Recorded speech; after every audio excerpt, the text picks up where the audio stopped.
Hello, good morning from Chiang Mai, Thailand. This is Jeffrey B. Healing Shame, and I am a sex and love addict, codependent fantasy addict, adult child, among other things.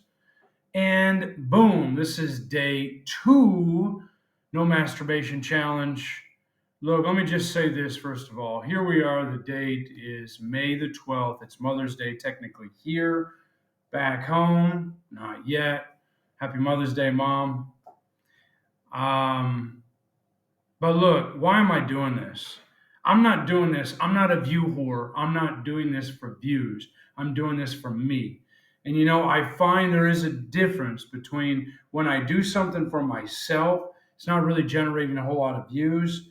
And when I do something to intentionally get views, it's almost not junk, but it's just amazing what people are attracted to out there.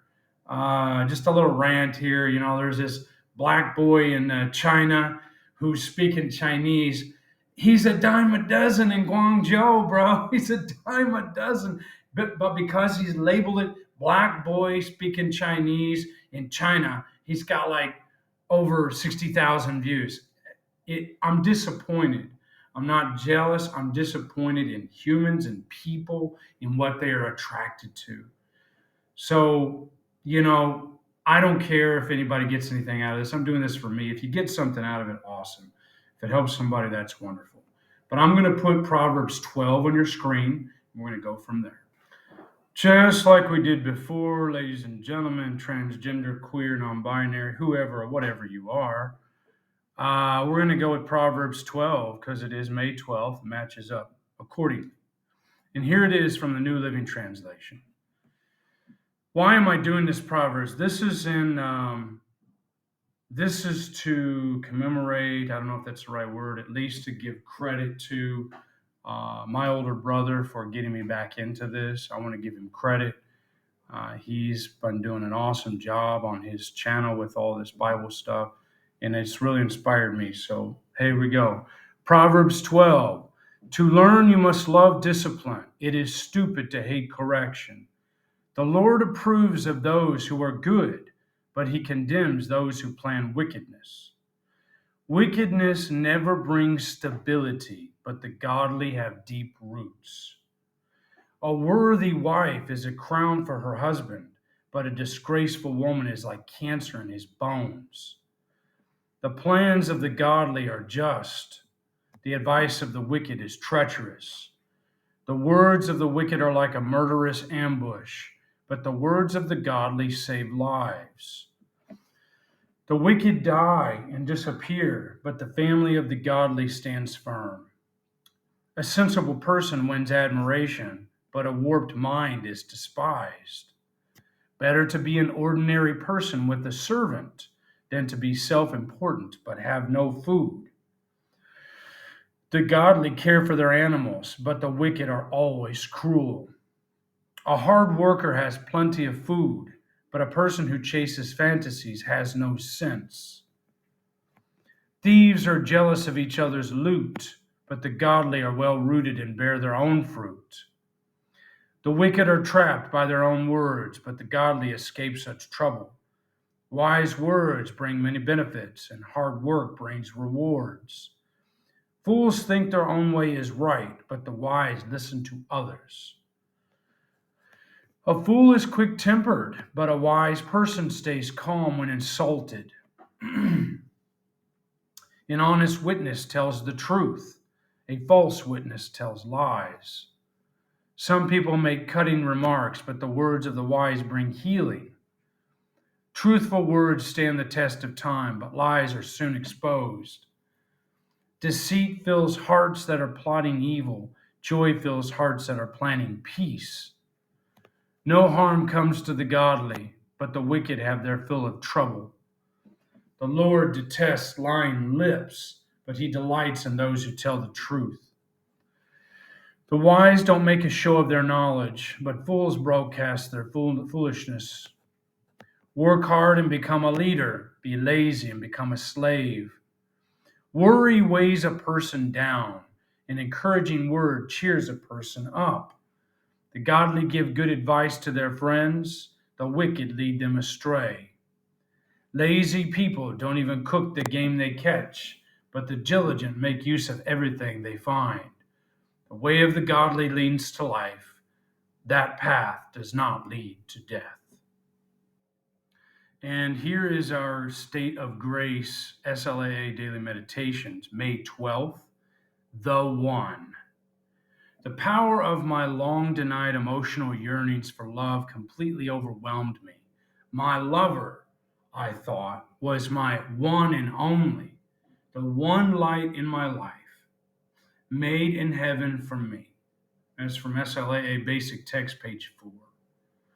I found the one, my soulmate, the perfect person for me. So why should I care about another's spouse? That's how my disease spoke to me. Anything goes when you found the one. You go down in flames for them like Romeo and Juliet. I told myself, it's okay that you're acting obsessive because you can't live without him. He was the air that I breathed. He was going to fix me. But that desperate neediness and inability to leave breeds contempt. All kinds of dramatic situations come from it. When no one else in the world can fix me, I need to get everything that I can from the one. I remember a romantic moment when we were standing on a cliff after our 10th time getting back together, and I thought, he's going to push me off of this ledge and kill me.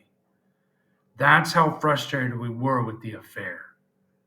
The only one for me now is myself and God, and people who come into my life for a season, a reason, or a lifetime.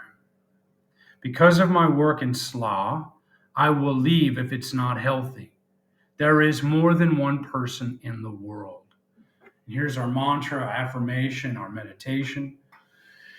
I practice self-care today by letting go of finding the one. So I've got about 2.5 minutes to share because I want to keep these videos under 10 minutes. The one, good wife, bringing you up, not dragging you down. That's what Proverbs 12 partly was talking about. It was talking about not being lazy. Proverbs talks about all kinds of stuff. But I think that's what jumps out at me in Proverbs 12 is about the wife. About this one business. Look, when I'm in early recovery, I'm going to attract sick people. And right now I'm only on day 2 of no masturbation. I have not broken through my sex and love addiction. And it's going to take some time. It's going to take some real diligence and effort, but I'm willing to put in the work to get to that place. I've always sought out this magical, mystical person who I think is the one for me, when in actuality the relationship's probably pretty toxic and unhealthy because I'm still toxic and unhealthy. And I'm going to attract those kinds of people. Until I can get a little healthier, I'm not going to have a wife, a partner, whatever, who's going to lift me up. They're always going to drag me down because I'm not well, I'm not healthy. And I'm working on becoming healthy and getting better. And here we are on day 2 of no masturbation. Already thoughts are coming up, like Tommy Wogamont. He had a bigger dick than I did. I saw it when I was in middle school. I was angry about it. I didn't want to get in the shower with the other boys. Why? Were they bigger than me? Was I comparing myself already? Something was going on there. Matt Pinkston, my buddy, he also had a bigger schlong, bigger dick.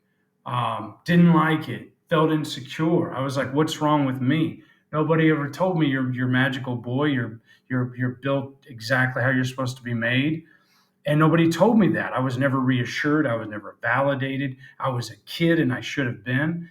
That's in the past. Now it's up to me, Jesus, my higher power, to validate ourselves and to love ourselves and not focus on these things anymore. It's going to take time. And that's why I'm breaking through the masturbation and getting back in touch with God, with Jesus, and the Bible. Hope this helps you. Please feel free to leave comments if you have any input. Till next time,